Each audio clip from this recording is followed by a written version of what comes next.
What's going on, everybody? It's your boy C-Zar, and we are talking about Mana on the Grayscale Trust and FILG, F-I-L-G, Grayscale Trust as well. Mana at the request of Ramel Harvey, FILG for Edward Hulgan. Hope I'm saying those names right, guys. Forgive me if I'm not. English is my primary language, but I'm not the best pronunciator. Anyways, without any more of that, relative low to relative high, and we could take the absolute low, sure, to the current high, which is the absolute high, actually. See if we have any confluence. The 618's right there at the 0.5, sure. On the greater 0.5, the relative 618 there.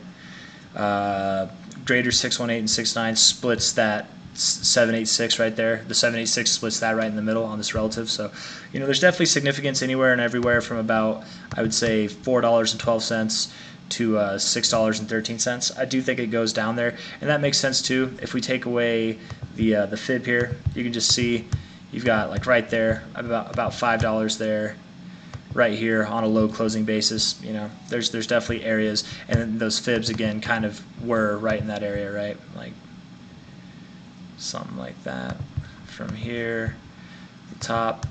So I guess potentially lower than 613 is what I would think, but you could hold support there. It is possible. But that 786 right there, that kind of looks juicy in my opinion. So right around like $4.12 might be where you're going ultimately. Lower nonetheless. Someone pointed out that this one has very low liquidity. Yes, it does, man. A lot of these Grayscale trusts do. That's why I personally like to buy the underlying assets. A lot of you guys like to ask, do I own any Grayscales?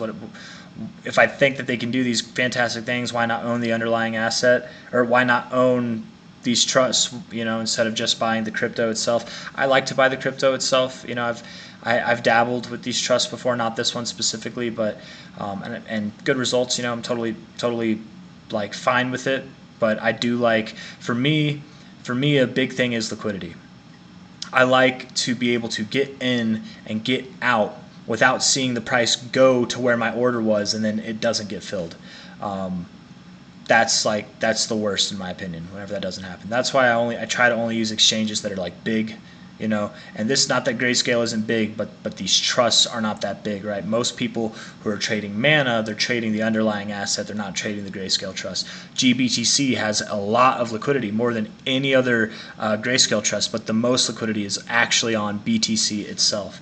Not dogging these trusts, I think that they do have a lot of potential. In fact, most of them I think actually have more potential than the underlying assets. But there's just something about me that I feel more secure with the higher liquidity. So that's just a personal choice. I'm willing to sacrifice potential gains for doing what feels familiar to me. But I mean, Warren Buffett stays away from things that are unfamiliar to him. And he missed out on Google, he missed out on Apple, he's missing out on crypto. You can absolutely miss out on great opportunities that way. But you also won't get screwed over on things that you don't understand and not that I would think these things get screwed over, but I don't know. I feel more safe in the underlying asset. It's like, why would I own the paper version when I could own the real version? And if the answer is because the paper version could make me more money, to me it's just like, there's a little bit of interest there, but I have more interest in the main asset itself. And again, not trying to dog any of these assets. I do very much, I keep saying this, I think that they will grow more than the underlying assets themselves. But I'm just giving a little backstory as to why I don't personally mess around with them myself. I just talk about them because you guys want me to. You have requests.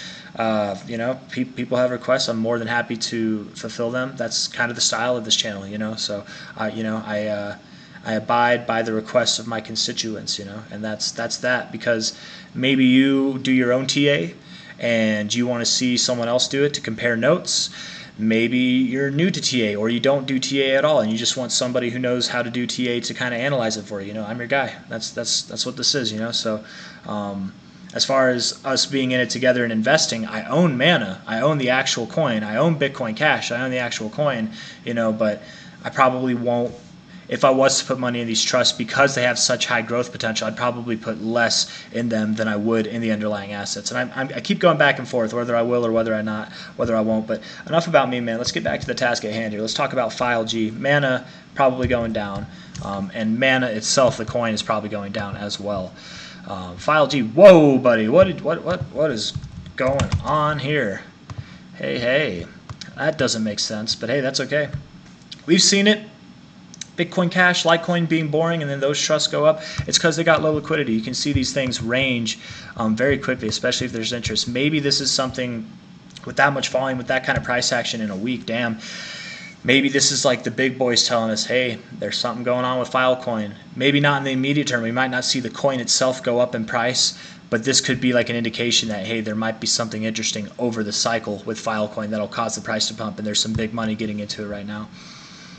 Or maybe someone fat-fingered this thing, and who knows why price goes up or down. Anybody who knows exactly why the price moves, they're either lying to themselves or they're lying to you, or both, because nobody knows, man. There's all kinds of reasons, right? People literally do fat-finger things, like that actually does happen.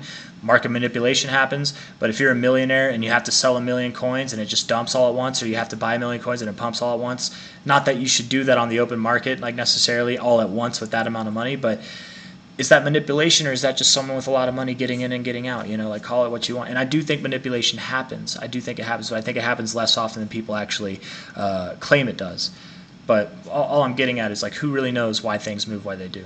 Like, they move up because people believe in them. They move down because people are afraid of them. That's more or less what happens. And sometimes they move up because people think they're crap, and sometimes they move down because people think they're gold. Whenever they're the exact opposites. Sometimes our expectations are way off. But enough of the philosophies.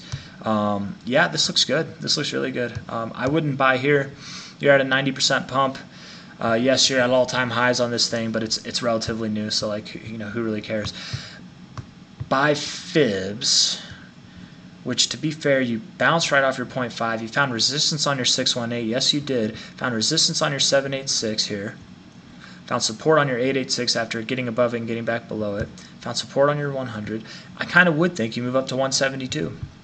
I don't think this growth is done yet, and from the looks of it, that would put you up another like 50% on a week that's already up 90%. When I say that, I don't mean this week. It could be this week. It could be tomorrow. It could be next week, 3 weeks from now. I don't know how long it's going to take. But you are strong in your RSI. I do like the RSI itself. I like the price movement. I like the volume. I like all of it. It actually does look good. I'm just confused as to why it's moving up. But again, I would kind of go with my original opinion, which is that maybe there's somebody who knows something that we just don't know. So they're putting a lot of money in right now, maybe. I mean, that's a lot of volume on a Maruba Zoo, man. This thing only went up today. It didn't have any selling at all. It was just all, I mean, technically every buy is a sell, every sell is a buy. You have to buy it from someone who's selling. You have to sell it to someone who's buying. So to look at these green bars and red bars and say this is selling volume, this is buying volume, that's not true. It's actually not even, because it's all selling, it's all buying. But I see some TAs, man, I'm doing so much talking right now. I see some TAs who they literally make all the bars the same colors because who cares? Like, it's, that's kind of a good way to look at it, to be completely fair. You can see the volume moving with the price action versus like giving you this idea of buying and selling, Take that forward with you. That's not financial advice, but that might be good, like technical analytic advice if you're trying to learn how to decipher volume. You're like, why am I getting this wrong so much? Because it's not buying volume. Someone sold here. Someone had to sell for this person to buy, or these people to buy. Top to bottom, though, kind of near that 1618, aren't you? Relatively speaking. Again, you could. I do think it goes up more. I do. But you could drop real quick down to about $85. Here you are right now at $115, $85, $88, something like that, and then continue to move up. That's very common maneuvers to happen. Maybe it just keeps going up. But again, I wouldn't buy here. If I was looking to buy into this thing, I would wait. I don't think that it's found its top yet, so I don't feel comfortable in drawing a fib as far as like where it could go on its low. But let's say, let me just do this real quick again. Let's say it does go all the way up here to like 172. Let's say it does. Probably, if we're looking at the price, and actually I'll take this fib away now so it's less noise. If we kind of measure this trajectory up that you have, right, something like that, probably you're going to come back down below where you are now. So even if it moves up another 50%, if you're patient, you'll probably be able to buy like 50% lower than where it's at now, right? That's my genuine interpretation. Probably back around this first high here, around where, like, if you drew a straight line from there, it's not too straight of a line, but you can see what I'm going for, right? Something around $40 might be a realistic possibility. But again, I don't feel comfortable drawing a fib just yet because there's no top. So higher, yes. Is it a good time to buy? No. Is it a good time to sell? I mean, after a week that's pumped 90% in market conditions like this, it might be. None of this is financial advice. I'm not a financial advisor. It might be a good time to sell. Take some chips off the table, but maybe not all of it. Maybe leave some on. Maybe take like 20% off, 30% off, 50% off, 10%, whatever you feel comfortable. Maybe keep all of it on and let it ride. This is a low liquidity asset, though. So if you have a decent amount of money, or what wasn't decent and now it is decent, and you try to sell it up here, just be aware, man, there might not be a lot of people buying up here, right? So again, with stuff like this, it might not be a bad idea to start taking chips off the table. Maybe not everything, but just a little bit. Layer out as you should. When it comes back down, layer in. You know what I mean? That's just how I would do it, but you do what you want. Your big boys, your big girls, whoever bought this thing and it's on it right now, good job. Good job. Whoever's making money, good job. And if you buy it at the wrong time and it comes back down, just be patient. Like most of these, it will probably come back with a vengeance. You will probably be fine, but just patience. Either way, whether you're looking to buy or you're looking to sell, patience is a virtue, man. It really is. I hope all of you make a killing in this coming cycle, man. I hope everybody does well, and thank you all for coming. If you like the video, hit that like button. Subscribe to see more content from me, and I will see you on the next one. Take care. Bye-bye.